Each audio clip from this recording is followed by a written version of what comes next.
I initially wasn't going to review this new Green Day album. I was more than happy to just kind of leave it, let it go, let it slide, move on, review other things. But I had to change my mind because I needed to come here and fix some cap. Fix the lies being told. Correct the errors. Correct the lies. Because I'm seeing a lot of people say this album's a return to form. No, I'm here to tell you that is not. Okay, let me qualify that by saying that nobody's saying this album is as good as the classics or the ones that everyone likes by Green Day. No one's saying it's as good as Ducky. No one's saying it's as good as Nimrod, American Idiot even. Nobody's saying that. Nobody's going that far. But I'm seeing a lot of people say that this is like a return to form based on their last however many albums. Because they put out quite a decent amount of albums in the 2010s and they've all been bad. Like really not good. And I think perhaps we might be jaded. Perhaps our expectations for Green Day are just so low at this point that anything that's slightly better we're going to consider good. I don't know what it is.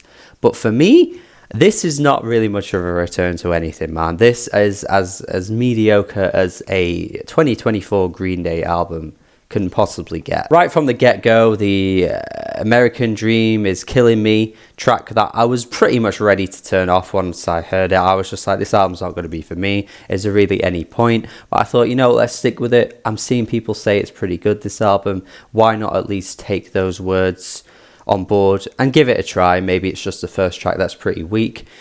Because this track, I don't know, man, I just find it so cheesy, just the way it sort of sing-alongy. The American dream is killing me. Like, it's so like happy and upbeat and chirpy, and the actual lyrical content is just really like not that impressive. And instrumentally, man, I just feel like the drums, everything just kind of comes together. It's supposed to be like this big uplifting track that I just find really flat.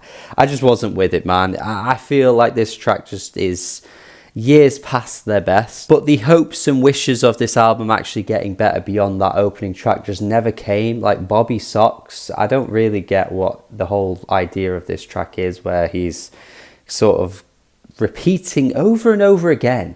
In fact, he's not sort of repeating, he is just repeating over and over again the "do you want to be my boyfriend, do you want to be my girlfriend" thing. I just don't get what this track is even attempting to do, but it just gets so boring by the end that I just am not really here for the amount of times he asks that bloody question. The answer from me, Billy, is no. The friggin' So What pink ass riff that comes through on One Eyed Bastard. What is that, man? It sounds so 2006. Like, these chunky, rocky riffs just sound super dated. And the fact that I'm comparing a Green Day song to Pink is like the least punk thing you could probably ever friggin' imagine. But it gets worse, because once you get past that thing that pops up over and over again, you get the bada bing, bada bing, bada bing chorus that he throws in. That's just really lazy as hell. Like, Jesus Christ, man, the lack of thought put into that. I mean, there are so many tracks on this album that are clearly trying to put a bit more thought into the lyrical ideas and give you a bit more of a political angle.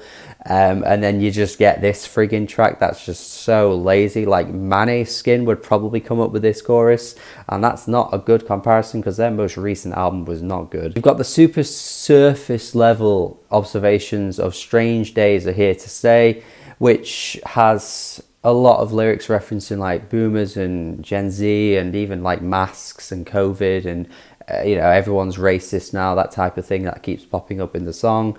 It's like the most surface level you could expect. These guys are supposed to be a punk band, by the way, and that's the best they can come up with. Like, this lyrically is so weak and cheaply written. You've got the track that has the refrain, "She's gonna bang her head like 1981," which he says a lot in the song.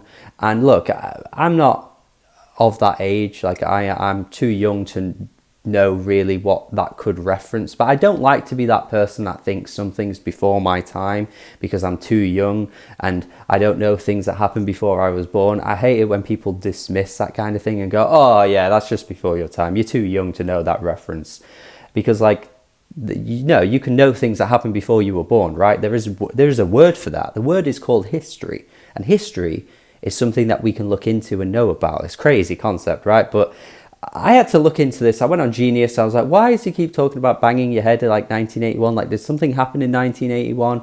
And even Genius wasn't sure. Like, the annotated lyrics said like MTV birthed in 1981, and that was it. That was all Genius could even tell me, and it was an unreviewed annotation. So I don't even think people who know what this is even referring to might even be too sure on what it is. Like, why does he keep saying that? What does it even mean? Now, despite all the rocky, rugged, riffing tracks that come through on this album that sound super phoned in, which, by the way, going a bit of a side note here, I'm not against that kind of music. I'm not a hater of rock music, just in case anyone was thinking that. I just think their approach on this album sounds hella dated.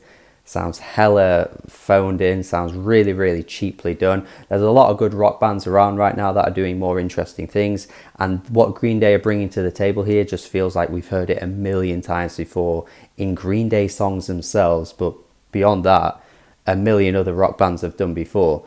But yeah, despite all that, there actually are a couple of good tracks on this album that I was pretty impressed with, that were a little bit more earnest, a little bit more stripped back, and those were Suzie, Chapstick and Father to a Son, which definitely felt a little bit more maturely done, and I was actually kind of impressed to see them pull things back a little bit and keep me engaged, keep me interested. Thought the lyrics were a little bit more thoughtful, particularly on Father to a Son. It felt a bit more emotive, and I actually was kind of wondering, maybe should Green Day just completely ditch this rock stuff now and just give us like a really, really stripped back, kind of emotionally potent album? Because I think they could pull it off. I mean, thinking of like the most recent Foo Fighters album, for example, you know, they're a band of a similar age, they're a band of a similar era that have been around for years and years and years, and the way that they just kind of U-turned on their typical stuff and gave us something, well, something familiar. It wasn't completely new, but honestly felt so from the heart. I mean, I guess it was based on someone passing away, which was incredibly tragic, but it showed that actually bands of this era can bring forward something that feels fresh and new. And I don't know, those two tracks for me just felt like potential for Green Day to just maybe strip it back a little bit. Don't give us the rocky tracks that we've heard a million times before, and try something a little bit softer maybe. Despite all that anyway, we may never get that ever, but even still, it was just a thought that I had listening to the album.